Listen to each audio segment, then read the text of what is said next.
Hey everyone, Andy and Pete here with some exciting news. The Next Reel has been nominated for Best TV and Film Podcast in the 2025 Discover Pods Awards. When the movie ends, our conversation begins. And now we'd love for you to join the conversation by voting for us. It's super simple. Just click the link in our show notes, enter your name and email, select the Next Reel Film Podcast under the TV and Film category, and hit submit. It's easy as watching the same movie twice to catch all those details. Voting ends December 31st, so don't wait too long. We want to thank all of you for being a part of our film-loving community and for joining us each week as we dive deep into the movies. And now, on with the show. Pete, have you been diving into all the awards nomination lists on Letterboxd? I am drowning in amazing films to watch. Yeah. I've seen your activity feed, Andy. You're really in your element. I've peeked at the list, but you know me. I'm more of a watch what I like kind of guy. I'm not so much an award season fanatic. I get that, but hear me out. Award season is like this buffet of incredible cinema across all these different genres. The nominations are just the appetizer, and then you can dig into Letterboxd reviews from all of our fellow film buffs to find the main courses that really hit the spot. Okay, I see your point, and I do trust the opinions of Letterboxd reviewers who share my taste in movies. Maybe I should be paying a bit more attention to the awards buzz this year.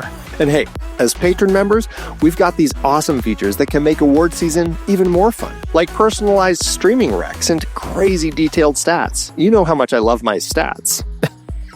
I do. You're a stats hooligan. Those Patreon perks are legit. That was the best decision we made upgrading our memberships. 100%. And if any of our friends are thinking about joining the patron party, they can use Next Reel for a sweet 20% off. Sharing is caring, am I right? Good call. I'll keep that in mind. All right, you twisted my arm. I'll try to get more into the awards spirit this year, but no promises on reaching your level of dedication. Hey, you do you, Pete. But I've got a feeling this season's going to be a wild ride. We're going to find some new gems. I guarantee it. With Letterboxd as our trusty sidekick. I don't doubt it. Thanks for the pep talk. Let the awards adventure begin. Anytime, my friend. Can't wait to swap notes and see what cinematic treasures we unearth. Happy watching. Thanks for tuning in to another show in the Next Reel family of film podcasts. Want to skip those ads and get early access? Become a member at truestory.fm/join and discover all the other great perks that come with it. I'm Pete Wright. And I'm Andy Nelson. Welcome to the Next Reel when the movie ends. Our conversation begins. Night and the city is over. If you ain't got socks, you can't pull them up, can ya? Hi, how'd you do with Night in the City? Night and the City. Night in the City. We are back to a one-off entry into our Film Noir series, which we've done ages ago. And plus, we have a member bonus episode coming up that will also be a holiday episode, talking about repeat performance, which is also added to our Film Noir series. But yeah, I love Film Noir. This is one I'd seen a number of times. Jules Dassin, I think, is a great director, and I'm excited to talk about it, but I'm curious for you, because we're now going to be spending a bunch of time talking about your series, since really the first half of our season was me and all of mine, because it was timed to 2025. So what can I do? No judgment. I know. So now we're jumping into a lot of your shows, and we're kicking off with this Film Noir that you had picked. And I'm curious, what was your draw to this as the noir of choice for this one-off Film Noir entry? I don't know if you know this, Andy, but it's now been a long time since we picked our series and watched through them, and it's a little bit fuzzy. I think part of the reason is that I like Jules Dassin, and I like Richard Widmark a ton, and I thought the whole idea of this setting in and around wrestling promotion was really compelling, and I had not seen it, so I thought it would be a fascinating addition. It wasn't a gamble. Like, this is a movie that is seen positively in film, in the eyes of film history. So it's not like I was really rolling the dice on this mysterious film noir. I just wanted to see it. Honestly, I just wanted to have it in the catalog because it looked like a compelling watch, and it met my needs. for sure. I think this is a fantastic movie. I think the idea of having it set in London with this shady American club promoter is a really neat sort of set of cultural conflicts that makes for a really interesting film. There are reasons that we'll get to as to why this was in London. Yeah. But I think that it's an interesting world that, kind of this world of con men and as he kind of shifts his focus and becomes kind of a wrestling promoter as a way to make a quick buck. Like that's an interesting story for noir. And we certainly have a character in Harry Fabian who is very ambitious, very needy as far as always broke and needs more money to put these deals together. Like he's always got some scam in the works. And I love what Mary says about him later. This is the girlfriend who's kind of a rough relationship. Doesn't seem to be going very well, because of him. But she says, like, you have so many great ideas. It's just, I wish that you would end up with some of the good ones. Like all the ones that you end up running with are the bad ones. And that's kind of the problem with Harry is he's a very smart guy, but every idea that he has pushes him down a road of more trouble, more crime, more problems, running up against other people, and lands him in this place where he just ends up causing problems with the wrong people, and it ends very, very noirishly with him dead and tossed into the Thames, right?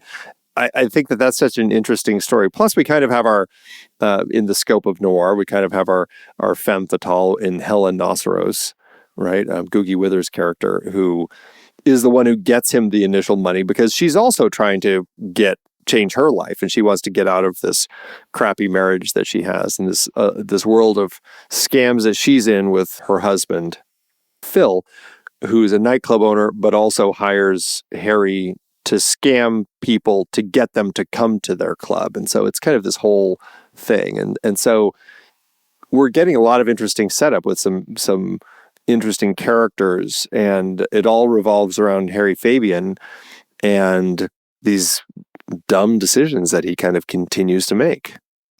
I agree with you. He makes these dumb decisions, but I think the ideology of the film sets up that he has no choice, that everybody in this thing plays a role as a piece in a machine that does not care about them at all. Even Philip, right?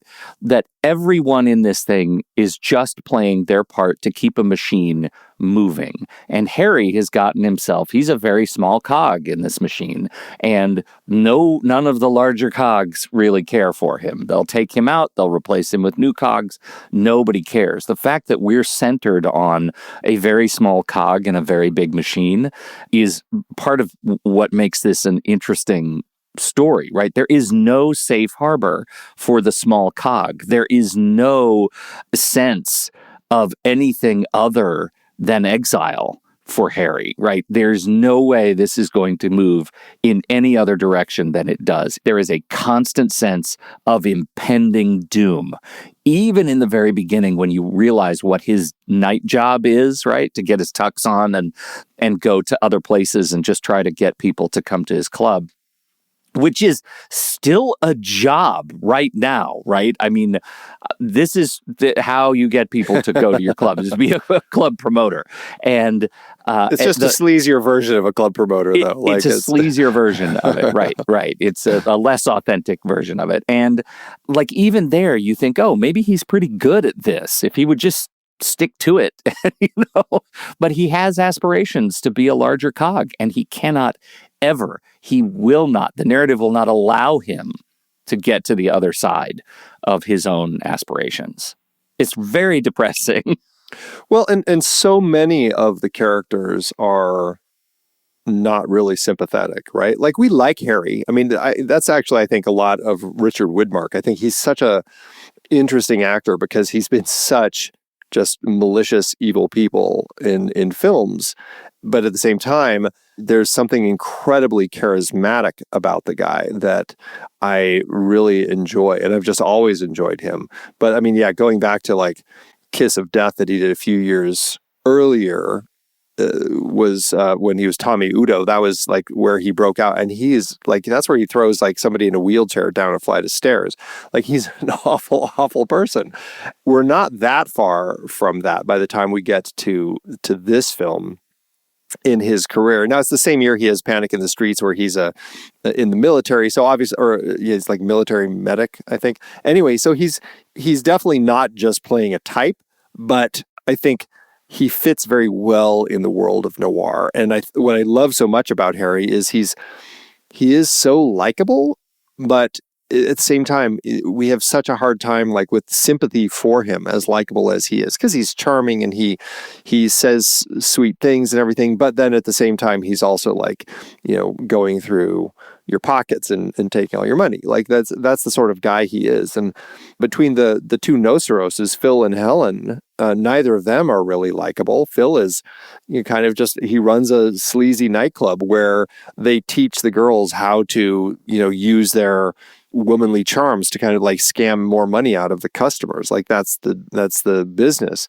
And Helen is trying to get out from under Phil. She wants to go have her own club. And so she's putting a scam on as well. And then you have Kristo, Herbert Lom's character, who runs this new boxing world. And it's all just like this modern version of wrestling that is much less authentic, but more showy.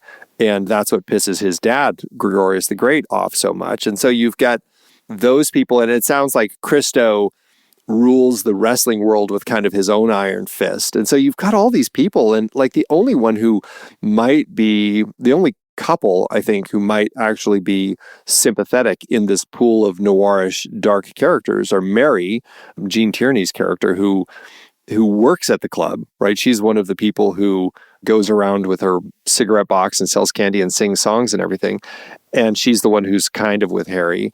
And then Hugh Marlowe. Adam. Yeah, Adam, who lives upstairs and who's, I think, an architect and is interested in Mary, but she is so stuck on Harry that it's like this broken relationship, and he's trying to figure out how he can get into it. And so they're the only couple that really that we can find much sympathy for. Well, and the sympathy for because we kind of want them to be together, right? we know that Harry is not good for Mary, and that Mary should be with Adam, and really ultimately Mary and Adam presumably end up together because Harry ends up in a very deep relationship with the river. Do you see what I did there? Deep, yeah, with the river. I just want to make sure it didn't go. Yeah. Okay. What do we know about the two versions of this movie? There's the British version, apparently. What did you watch? I watched the American version. I didn't have time to put the British one on as well, though it is available. Both of them were released on the various discs and everything. The American version is what Jules Dassin prefers. It's shorter by 5 minutes. It has a different score. I think it's Franz Waxman does the score here. And it has this darker ending where he gets killed. The British version has a new score by Benjamin Frankel, 5 minutes longer, and the ending is more positive. He doesn't get thrown in the river? I don't know. I'm not sure. I'll do some real-time research, but I'm not exactly sure how the British ends. Which one did you watch? He gets thrown in the river. So you watched the American version. But I didn't know that there were two versions when I turned this on. I just watched the one that was in front of me. I gotcha. Like a real dope. It looks like it ends on a more hopeful romantic note, showing Harry Fabian and Mary walking away together arm in arm over the bridge as the final shot, suggesting a chance at redemption and love amidst the city's darkness instead of his death. So, yeah, I guess, she saves him. I don't know if we're still seeing Kristo and all of his men on the bridge as they walk off. But anyway, regardless, it's more of a love conquers all version. Oh, I don't care for that. Yeah. It actually surprises me that isn't reversed. That it's not the American version that is the love conquers all version of the Brits that are all like everybody dies. Yeah. Yeah, no, it's interesting. It does make me want to watch it. I hear that the music itself also changes the tone of the film kind of completely. And so, in fact, I didn't have a chance to watch it, but on the disc there is a feature about like 20 minutes about the music and the comparison and what it actually does for the tone of the film. So, and to try to check that out, I'm curious to see how the feel is. Yeah. Well, it is relentlessly cruel to our human characters. And let's talk about London, because this is a London that I honestly, it was set and filmed in London. It could have been a studio, right? It felt like they could have built what they did. I feel like some of the shots of the Thames, obviously beautiful, but most of it takes place in clubs and apartments. And streets. There's a lot of streets. There's a lot of running. There's some yeah. runnings. Yeah. Yeah. A lot of streets, construction sites. We get a wide variety of locations throughout the film. It's actually pretty interesting. And it's other than there's some shots of him running where he's like cresting something, and you have kind of silhouettes of some downtown London buildings, I believe, behind him that kind of give you a sense of the place, but otherwise it doesn't feel specifically London. It just feels like, I guess what you're getting with seedier areas of any place, right? It just feels kind of seedy and run down most of where we are, whether it's kind of the boxing rings or the clubs or the streets. It all is the lesser cared for areas of the town. Yeah, yeah. Why was it in London? What's going on with Jules at this time? Yeah, Jules was one of these people who was cited for communism and put on the Hollywood blacklist. And he is somebody who had moved back and forth to Europe anyway. And so when this whole thing with the blacklist happened, he moved off to London and ended up in Europe, just kind of working over there instead of in the States. And so I want to say, is it Thieves Highway? Which did he do Thieves Highway? It was right before this. And I think that he did that in the States, I believe. And then Daryl Zanuck actually pushed him to London, said, get over there so you can make this film that we just talked about, or that we're talking about, Night in the City, so that you don't have to get interrupted during production by the HUAC hearings. And so that's largely why he went over there. And so, we were just talking about this complexity of the two versions as far as the British and the American version. He couldn't oversee the final film because he was stuck in Europe, and all of the stuff went over to the US, to the studio for the editing and everything. So he didn't get to oversee it. That's why we ended up with these alternate versions of the film. And so frustrating for him, but at the same time, at least he was able to make the movie. Frustrating for him. Can you even imagine making a movie like that today? Can you imagine a project in which you were filming and had to just mail your stuff to across the planet and just wait and see what happens? It would drive me crazy.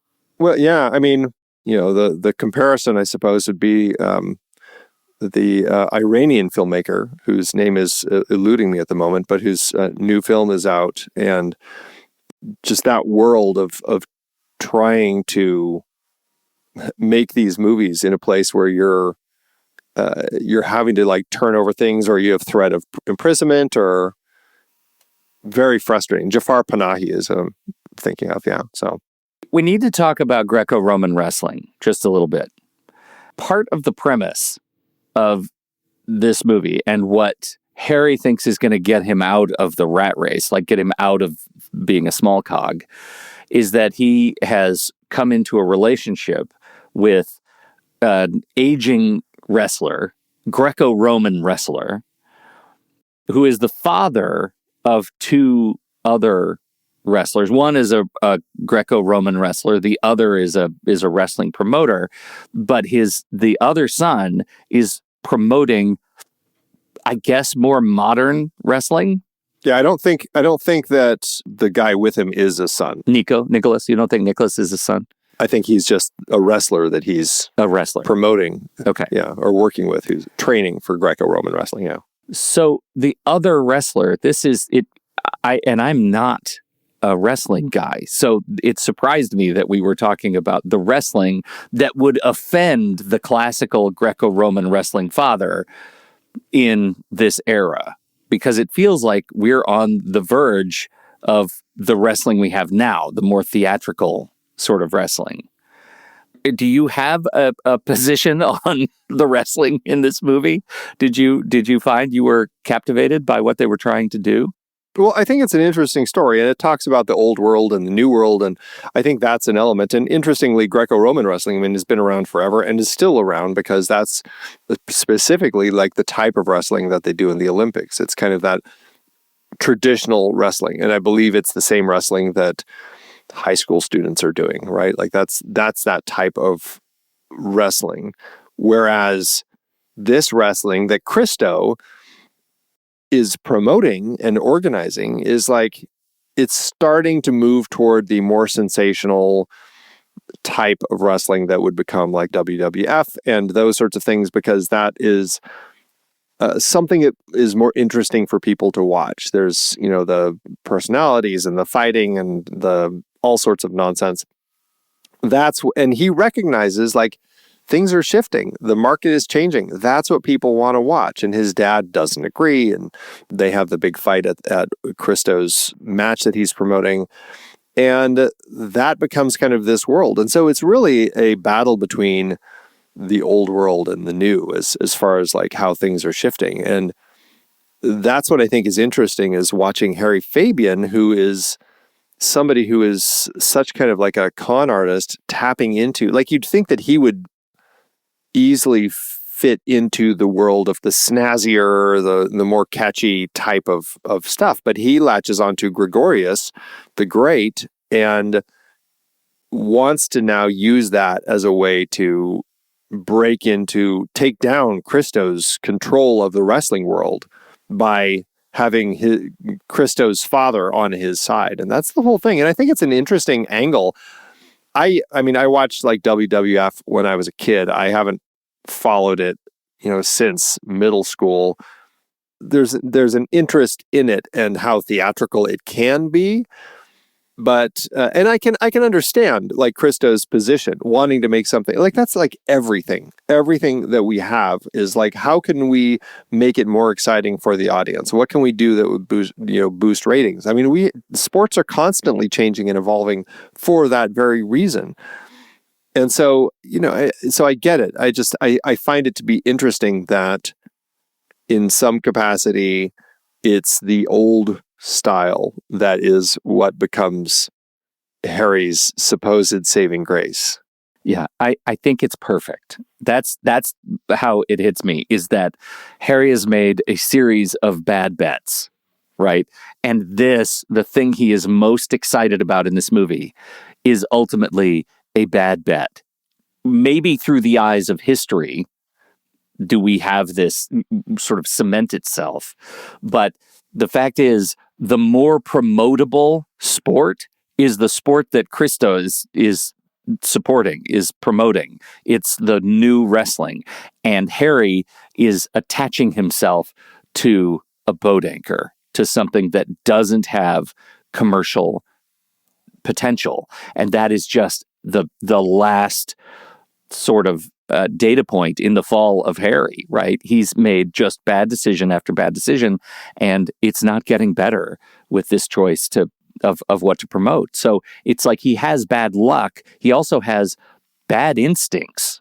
It's yet another unsafe harbor for him. He can't trust himself, and he doesn't know it.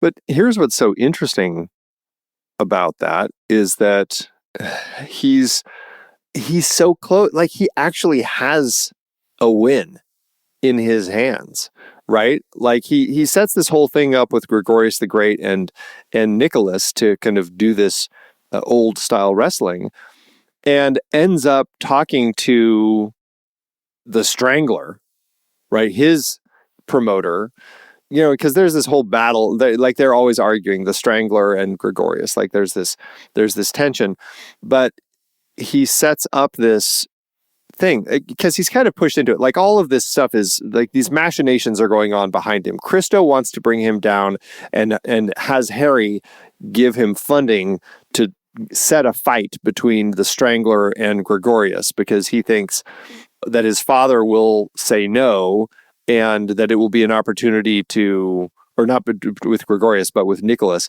because it will be an opportunity for Gregorius to see the scheming that Harry is doing. But it doesn't work out that way.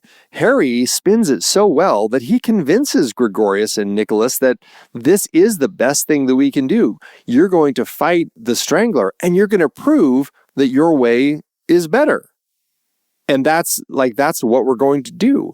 And Gregorius buys into it. Like, it's so fascinating. And if everything had gone according to plan and they could have gotten the Strangler out of that office, out of the ring where he was just sitting there taunting Gregorius and Nicholas, if none of that had happened and if they got out, they would have had a wrestling match and Harry would have been, rich. He would have had all of that money. Now, would he have been able to continue? That's the question. But he still would have had that match that, as the Strangler's promoter says, like, this is going to make us a ton of money. Everyone wants to see this fight. And it could have been big. But because they couldn't control the wrestlers who had their own agendas, it all ends right there when suddenly Gregorius and the Strangler hop into the ring and fight each other. I think I'm much less optimistic about the potential of this particular fight because we never get to see it. We never get to see, who shows up. We never get to see who's excited about this kind of fight. Everything else that we're seeing, the only public fight that we get to see that is well attended is the one that is, the modern, the sort of neo wrestling, the modern take on wrestling. And my headcanon says Harry's luck is so bad that this fight would end up being lampooned. Even if they had one fight where people attended, it would have been lampooned as old versus new, and Harry would have been embarrassed again. Of course, I'm writing that in my head because this movie is pretty bleak, and that's the easy outcome for me. And I think I'm glad we don't get to see it because by the time Harry's dead and thrown in a river, I'm kind of exhausted by his lack of success. But I just doesn't feel like he would get that outcome. But you're forgetting about Rocky Balboa, Pete. Oh, God. We've seen Andy, it. I We've seen forgot it. It about works. Rocky Balboa. He lost that first match. Oh, my God. Okay. You win on the Rocky Balboa point. You win. I'll give you that. Absolutely. Yeah. I mean, I think it's really interesting. I do enjoy the story. And honestly, I think bringing in these wrestlers, they have Stanislaus Zbyszko, who is a professional wrestler in real life playing Gregorius, and Mike Mazurki, who was also a professional wrestler before he became an actor. And he's somebody that we've seen in a lot of films, especially these kind of crime and noir films. He's always like a thug or something. And like they have a serious wrestling match at the 2/3 mark of this film where they really just kind of go at it. And it's a serious wrestling match. It's a long scene and it's interesting and it plays well. And we're like rooting for Gregorius because we kind of want to see him be able to prove that he can do this. And he does. And I think that's what's great. And his son is there watching. Like everything kind of becomes this moment for Gregorius to prove that his way is better. But of course, it leads to his death. Oh, well, I know, but see, that's the thing. He kills himself. There is no positive outcome for this. The old way literally dies in that ring. He wins, but for nothing. Right. But it was that proof. It was a very bleak way to prove that his way was better. And again, if they just had gotten the Strangler out of there and saved this match for the ring with Nico, we could have probably had a better moment. Would Nicholas have been able to beat the Strangler actually in the ring? Who knows? But it still would have been seen by a lot of people.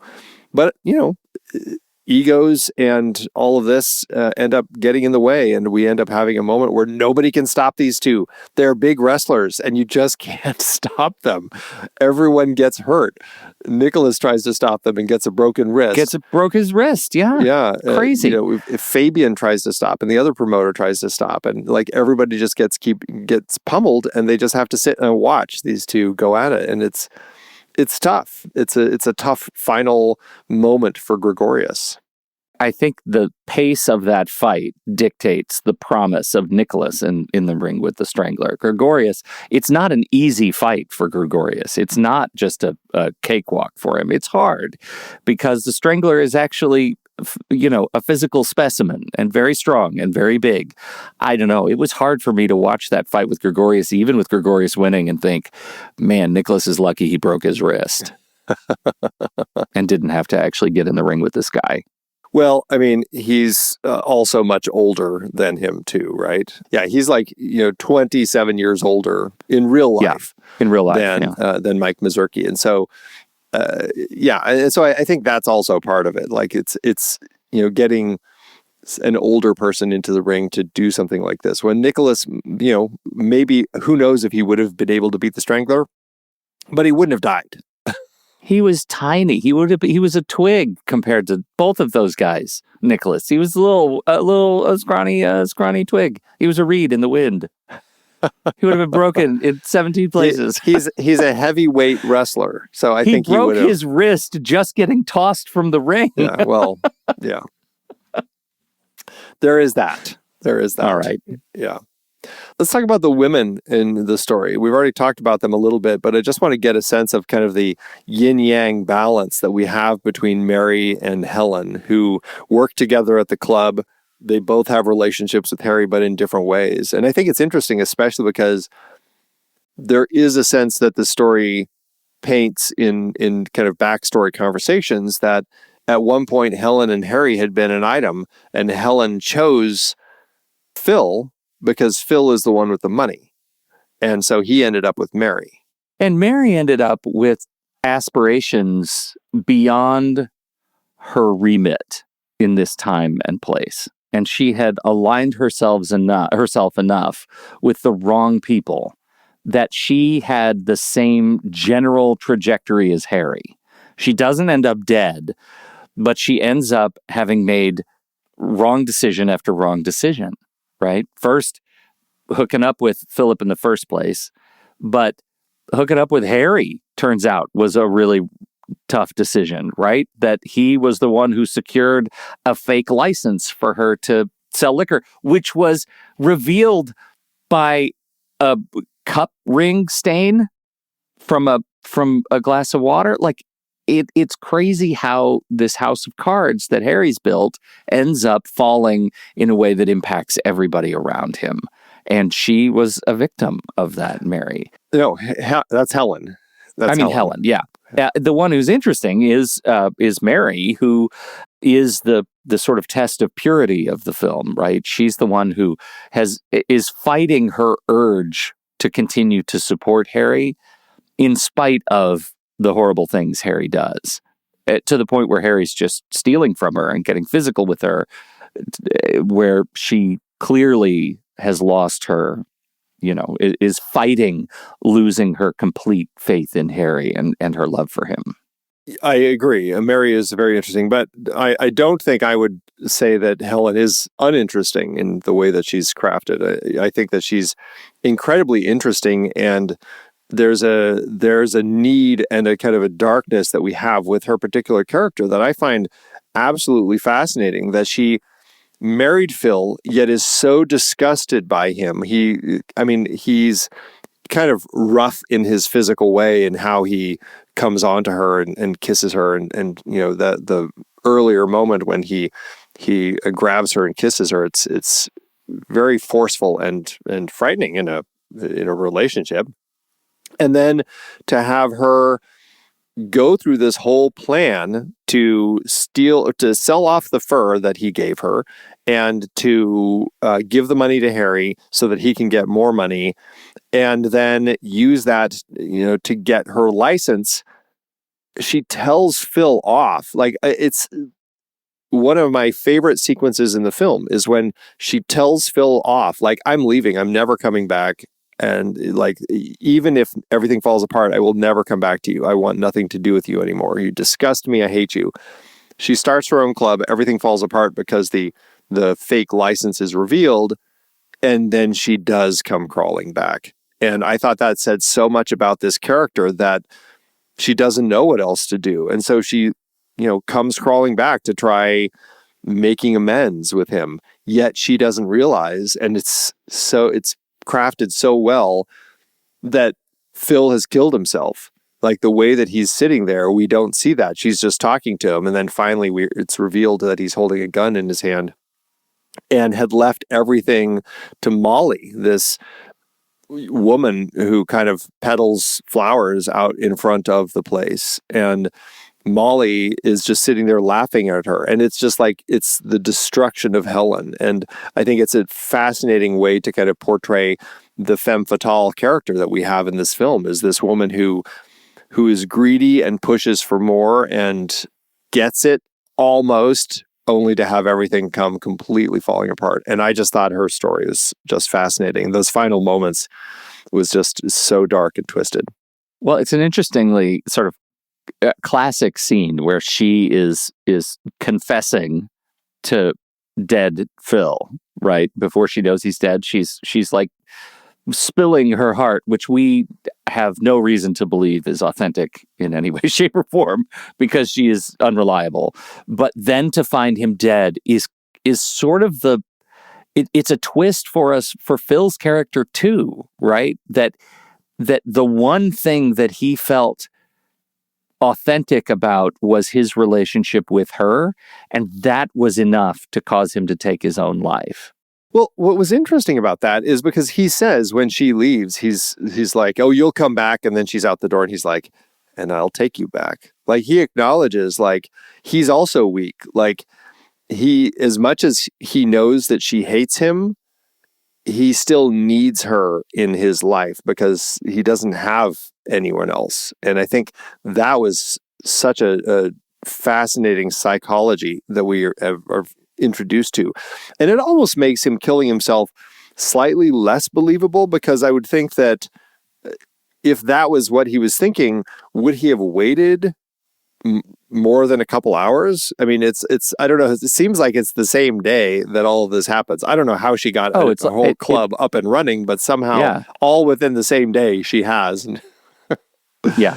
It's like a few hours later, it feels like she leaves, she comes right back. She hasn't changed clothes. Yeah, and yet he's killed himself in that window. Yeah. So it's very dark. But that's the interesting thing about his character. It's like he says, and I'll take you back, and then clearly realizes, oh, no, this isn't who I am. I can't live like this. Yeah, right. Who knows what he's actually believing, but he's dead, and that sends a stronger message maybe than either of what Helen or Harry go through, that Phil is really struggling in a way that, as an ancillary thug character, we don't see very often. Yeah.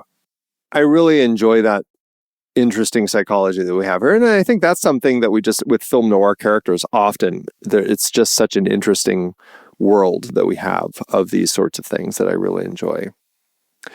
I want to ask you about Hugh Marlowe's character. I mean, it's an interesting small role for him. I mean, same year he's in All About Eve, which is going to be winning Best Picture, and here he is playing this relatively small part of this guy who lives upstairs, is interested in Mary.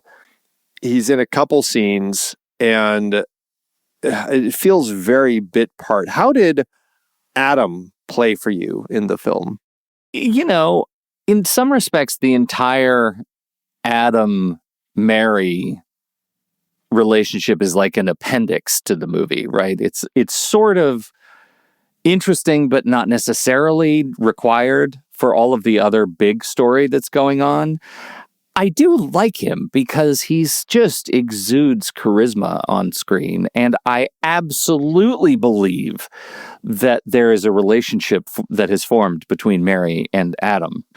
they are the white dove of this movie, right? They're the only thing of light that is going to survive in this darkness. And yet I still find, did I need it? Did I need him as a part of this? I don't know. I come away thinking this could have been the same movie without him. What do you think? I guess I don't mind the part. I think it works for the context of the story to have somebody else there for Mary who she can bounce off of.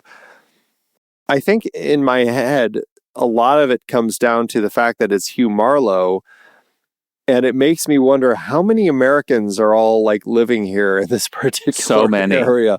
Like, why? What's the reason that we have such a pool of Americans, expats who are all over here at this particular point in time? I was like, would I have less issues if it wasn't Hugh Marlowe, if it was a British actor, even of the higher caliber, who was in this bit part, but just somebody that was British? Because I think with Richard Widmark, with Gene Tierney, Hugh Marlowe, but at least those three, it just seemed like maybe one American too many, like. Man, it's all over the world are saying that now. I know, right now. Just about everything. I think it's more than one American, but yes. Believe me, we get it. Yeah. Too many. So, yeah, I think that's the issue largely for me, is like I could have just had a British actor in that role and it would have made a little more sense to me. That's a really interesting observation, and I hadn't thought of it this way, but when we were in Korea, it was easier for me to imagine as we were living there that the Americans and Canadians would find each other because of the language, because none of us were proficient with Korean. So it was easy to imagine that we would sort of find one another in coffee shops. We stood out, right? We don't have that situation here. I don't understand how the Americans find each other because they don't stand out in coffee shops. Like, you have to actually do some work to find them. Yeah, right. And, okay, so Mary came over, ended up working at a nightclub. Harry came over. He also ended up at the same nightclub. I can see that kind of connection. But then Adam, I guess it's just the upstairs he's neighbor. Just the upstairs neighbor. Is this the American building where all the Americans live? I don't know. It is. It's the expat building. Yeah. I don't know. Yeah, I don't know. I did think, just as another note, I love how the film starts where, and again, I made a note of this, that we start with a voiceover describing, kind of setting up the world for us. And the very first thing they say is the title of the film. I'm like, oh, check that off for Pete. Yep. One thing to be irritated about. And a voiceover. He's like, oh, come on. Well, and then I hear that the British version has no voiceover. Yeah, because I don't know if he needed it really, but it sets up the story. But what I love so much about the start is you get Harry running, and it's this fantastic wide shot.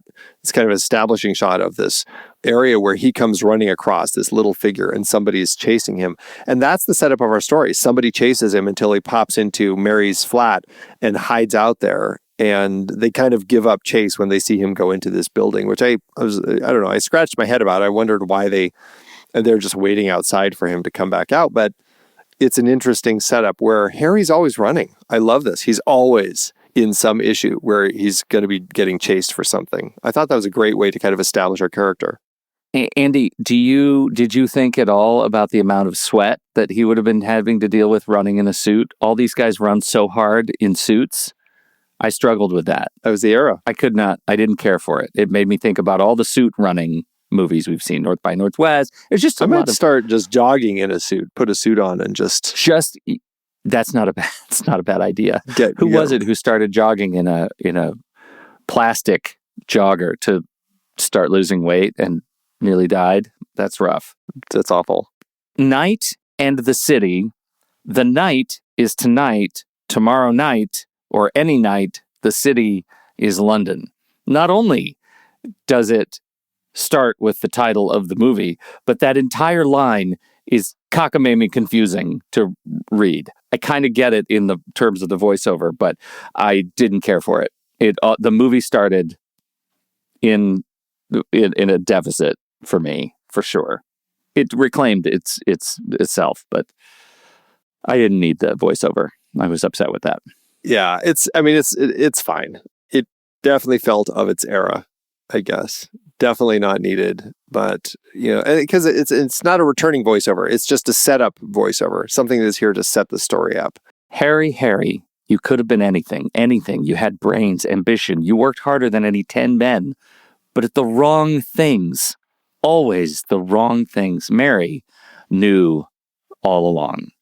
Yeah, Mary was the smartest. She is smart.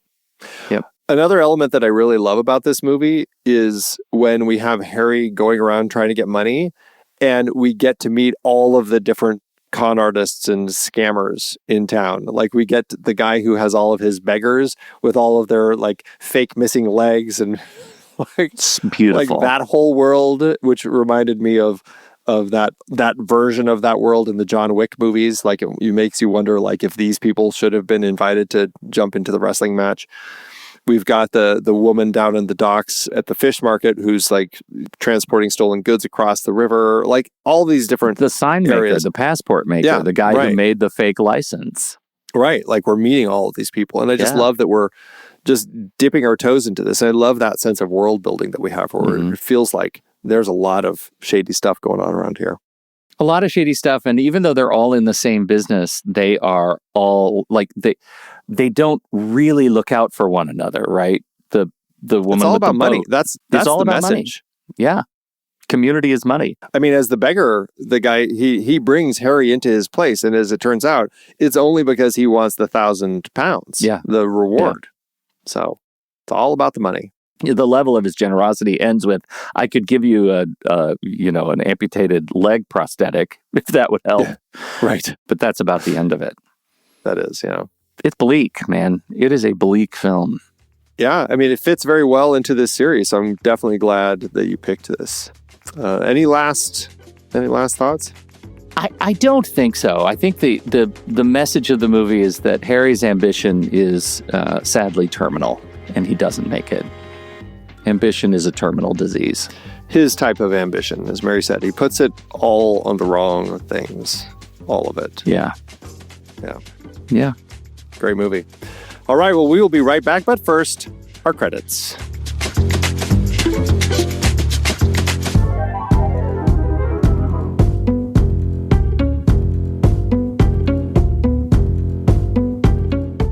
The Next Reel is a production of True Story FM, engineering by Andy Nelson, music by Vyacheslav Dragunov, Ziv Grinberg and Yuval Shapiro, Bunker Buster, Oriole Novella, and Eli Catlin.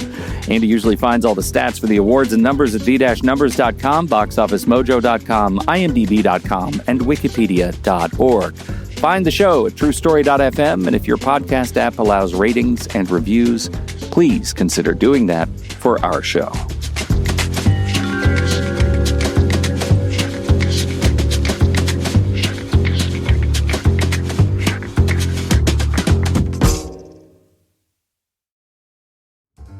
Hey there, pal. I've got a little something special for you today. A real opportunity, if you catch my drift.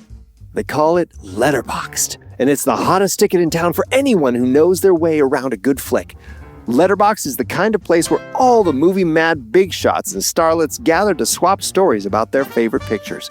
You can keep tabs on every thriller, romance, and adventure you've ever laid eyes on, uncover new gems that'll knock your socks off, and rub shoulders with a bunch of other film-crazy folks. And here's the real cherry on top. If you mosey on over to thenextreel.com/letterboxd or sign up directly on Letterboxd and use the code NEXTREEL, you'll get a nice little 20% off your membership. That's right, 20% off, whether you're a wide-eyed newcomer or a seasoned vet of the silver screen. With a Letterboxd Pro or Patron membership, you'll have all sorts of nifty features at your fingertips. Ad-free browsing, personalized stats, streaming service notifications. It's like having your own personal secretary, always ready with the latest scoop on where to find the best flicks. But listen, Letterboxd isn't just about the bells and whistles. It's about the people. It's all about connecting with other movie buffs, swapping hot takes and theories, and maybe even uncovering a few juicy tidbits along the way.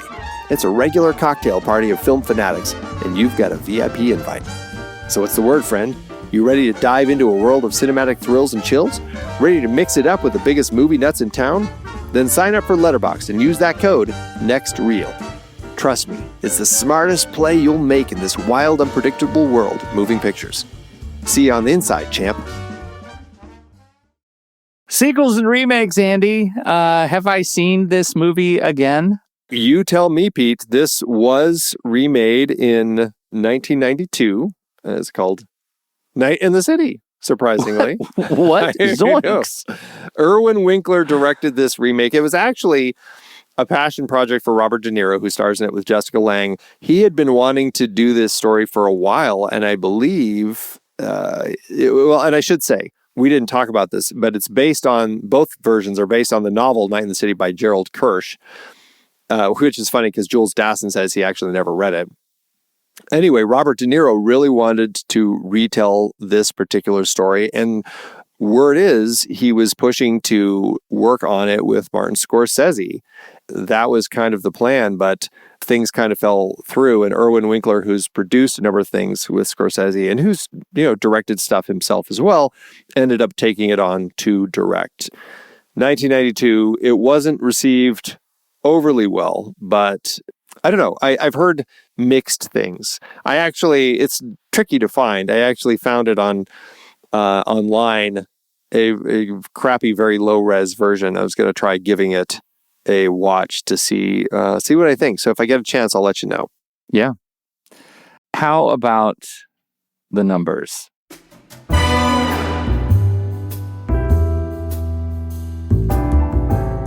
Well, Pete, It doesn't start well. We're not kicking off things for you well on your half of the year. For somebody who made so much fun of me for all of my picks, I just like to say, it's going to be Pete, a slow start, Andy, but just you wait. we shall see. We shall see.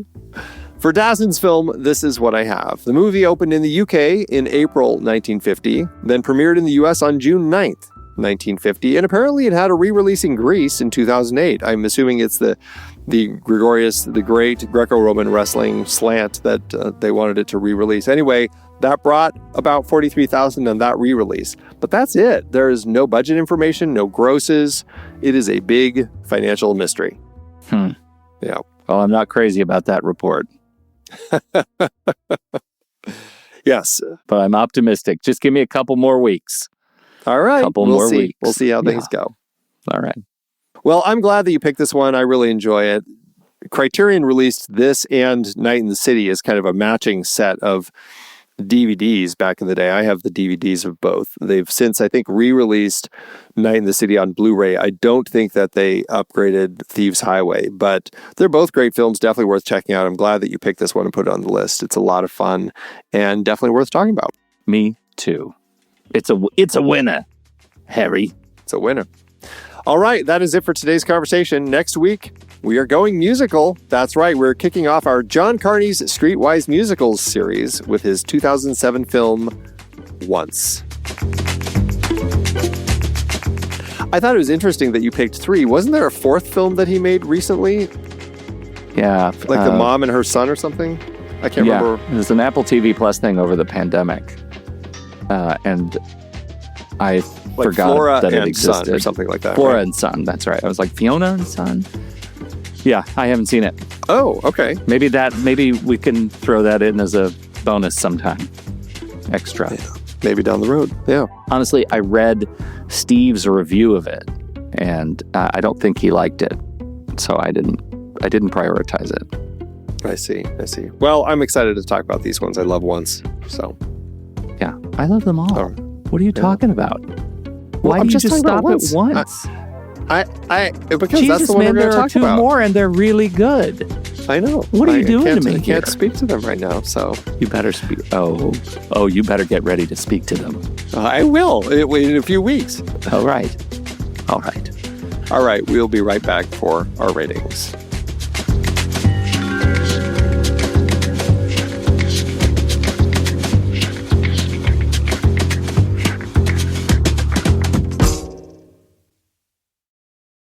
Look, I know how this sounds, but I've just come from the ring.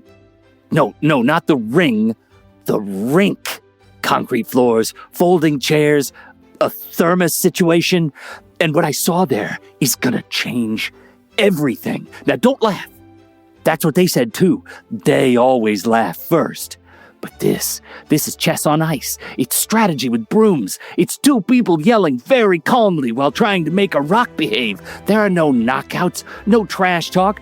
Applause feels sort of optional, and that's the genius of it. It's called curling.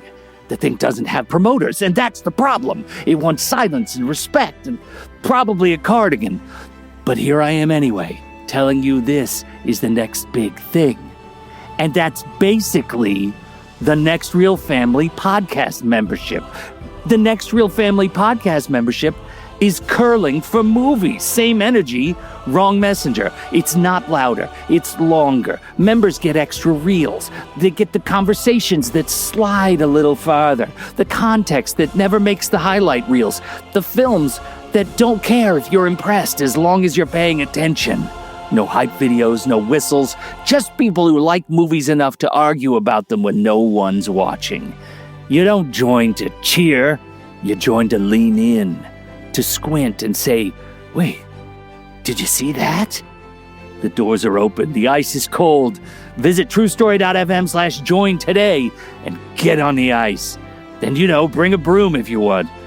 Or don't. You'll still feel it when the stone stops.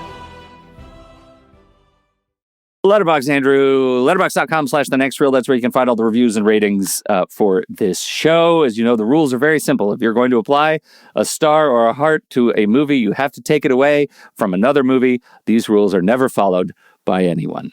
Andy, what are you going to do to this film? I'm going to, as usual, ignore Pete's silly rules that he tries to impose on the world. Although I will say, I am going to go full stars, as you always do. I'm going to do 4 stars and a heart with this one. 4 stars and a heart, because I really enjoy this one. This is one I'm happy to revisit. I think it's a great noir film. And where does the star fall? It does. Okay. You heard it here it's first, a very folks. esoteric fall, Pete. Well, I ask because I am also 4 stars and a heart. And I think that it's because I have this overwhelming feeling of bleakness. It's an exceptional movie that just doesn't feel great to watch. And I feel that about a number of noir films that are extraordinary movies that leave me feeling a little more empty than I was when I started. But don't you give Requiem for a Dream 5 stars? Not anymore. Not I'm just saying, if you're grading down for 3 bleakness, stars. Did I give like Requiem for a Dream film. 5 stars? What the hell? What am I thinking? All right, you win this round. Yeah. Still, 4 stars and a heart. Yeah. All right. Well, that averages out to 4 stars, which you can find on our account at Letterboxd at The Next Reel. You can find me there at Soda Creek Film, and you can find Pete there at Pete Wright. So what did you think about Night in the City? We would love to hear your thoughts. Hop into the Show Talk channel over in our Discord community, where we will be talking about the movie this week. When the movie ends, our conversation begins.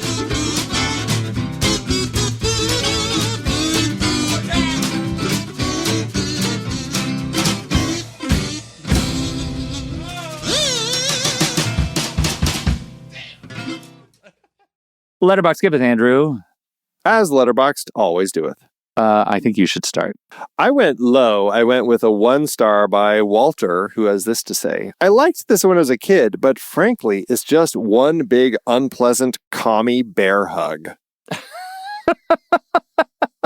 Okay. And I wanted to pick this one because specifically, we talked about Jules Dassin, leaving the country because of HUAC and his communist leanings and everything. We didn't bring up the fact that there is this element of our American actor, it's specifically an American over here in London who, for whatever reason, has fled the U.S. And I think that's an interesting element that we're kind of looking at, that element of witch hunts in the scope of this story. So that's really interesting. What would happen? Who else would be chasing poor Harry if he went home? Yeah, not even just that, but just he's always getting chased anyway. Like that whole thing was he is the witch. Yeah, we pick up when he's in London, but he was probably chased over here. He's just a, I he's guess just is a the terrible, point. terrible mess. Yeah. And apparently Mary was too. And so is Adam. They're all commie bastards. All commie bastards. Okay, well, I guess I have one. 3.5 stars from Jay Schmoney, who says, I'm assuming Vince McMahon watched this as a kid and said, this scumbag Harry Fabian guy, he's exactly who I want to be. My main complaint with the film is 2 sweaty half-naked men holding each other gets more screen time than second build Gene Tierney. All right. I like the Vince McMahon bit. I like the Vince McMahon bit. Somebody needs to get over themselves when it comes to wrestling. But yeah, Gene Tierney, I mean, she's wonderful. I always love seeing her in the film. This is just a side note with her, but apparently Dassin was pushed to cast her by Zanuck because he was concerned that she was suicidal and was hoping that some work would help her state of mind. So I was like, wow, that's interesting. Yeah. Yeah. Goodness. Thanks, Letterboxd. Learn something new every week. Are you a film fan who loves the ultimate home video experience? Look no further than The Disconnected.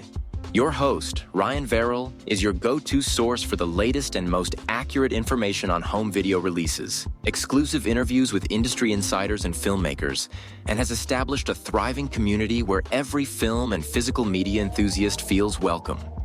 From hidden gems to blockbuster hits, The Disconnected brings you insider knowledge and a welcoming space to share your love of cinema. Watch every Thursday night at 9:30 Eastern, 6:30 Pacific for the live announcements show and follow The Disconnected on social media to stay updated. Subscribe to The Disconnected on YouTube or on the podcast provider of your choice and dive into a world where every movie night is an adventure.